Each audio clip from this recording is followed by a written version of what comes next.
Hi everyone, this is Pam with Bug Bites on Tuesday Treats, and today I'll be doing the purse from Forever Young cartridge, which is the purse on here, the button 1. I chose to do it very simple this time. I was pretty sick, so I couldn't go out to shop and get the 12 by 24, but I still needed to do it as big as I could get, so I had to make do with 12 by 12 papers.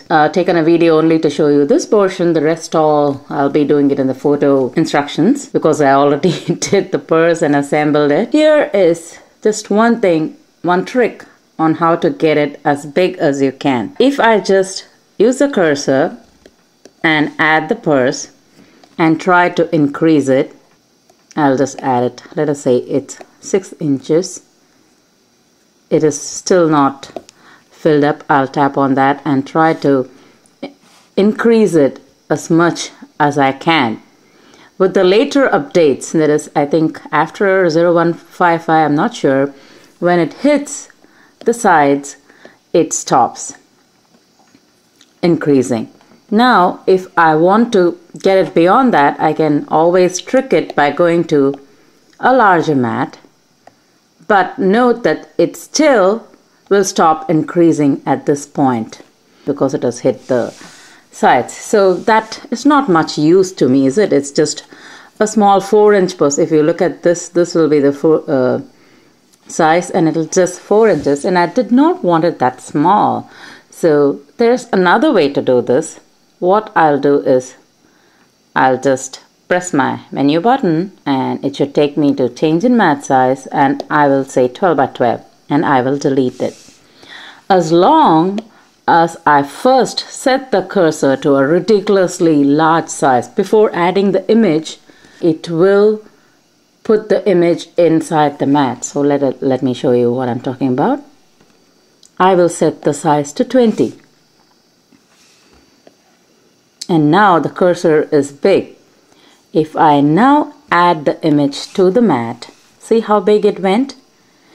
The only problem with this is once you start decreasing, you can start decreasing to the size you want. Make it as big as you can and try to decrease it. But once you decrease it, it will not increase. Take a look at the numbers. Now I have decreased it, but it's 19.05, but I try to increase, it will not increase. So you can only decrease. You can always just go back and type that cursor height once again and select the image and start over from the beginning. So what I chose to do was, this is perfect. 20 is what I want. I can get this half there. Now, if you look at the 12 by 24 mat, I'll show you. It's fine. This is fantastic, but I need 4 pieces now. One for this half, one for this half. I'll make sure it's overlapping here. One for this and one for this. So maybe 4 pieces or 3 pieces. But this way, it still has gone out. It'll cut off. So I'll just make it as 12 by 12, and I will decrease it a little bit such that this portion will cut. Now when I decreased it, I saw that I can get a little bit more. If I decrease, I can get, this is just 1/2. So instead of wasting another paper, because usually these pattern papers, they if you buy the DCW or whatever, die cut with a view and everything, you'll get 3 pieces there. So I thought if I can just reduce it a little bit more, so, and push that, I can squeeze in one on this side and one on that side. So that's what I chose to do. So I just first selected this image, made it go like that. First saw the cursor height for everything. So just make a note of that cursor and set that 17.37. So what you do is you just move that out of the way, tap on that, and first, before you forget, either write it down or set that, and Now I can just move anywhere and I can add that image once more, and then do it on this side so that it gets cut off.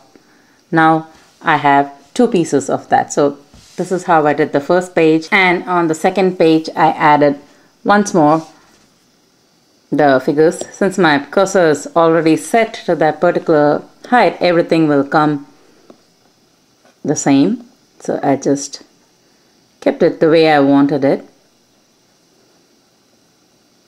and I did leave the pieces on the side, which is very useful, so that I can align those pieces exactly on this, because it needs to sit somewhere. Here also I'll see that it overlaps a bit. It is not completely cut off, and I'll keep that. So I did that, and the third page. And I was not overly worried about this one because I want another piece which goes on that. I'll show you what I'm talking about. If I select the shift lock, you get that piece, and when I add that, you'll see it's very long. So I'll ungroup and bring that. Oops, it's not the way to do it. It's an actual size. I didn't know that it was an actual. So let's do that once again. That's the shadow for that box. I mean, if you want it in a different size. So now when I do that, and I had to ungroup that, and now when I bring it in, you'll see that this fits exactly.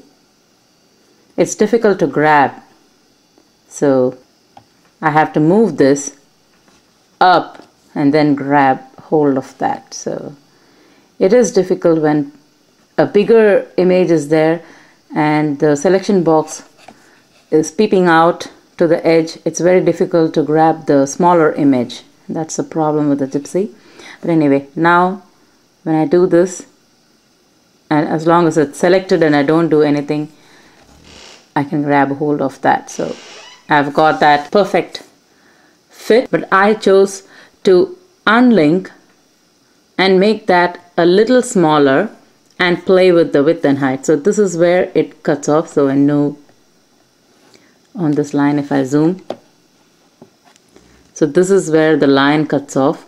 So I will see, now it's difficult. Once I move that and select the other one, it's difficult. I have to go through that process again of moving that up, bringing that. So it's always better to copy that. And when you're doing such things, it's better to copy that, add another page, and paste it so that I can use that as a template. So I'll go back and now place this. I'll delete that. I don't want too many things confusing me. I will place this and then go, and now I have this outline.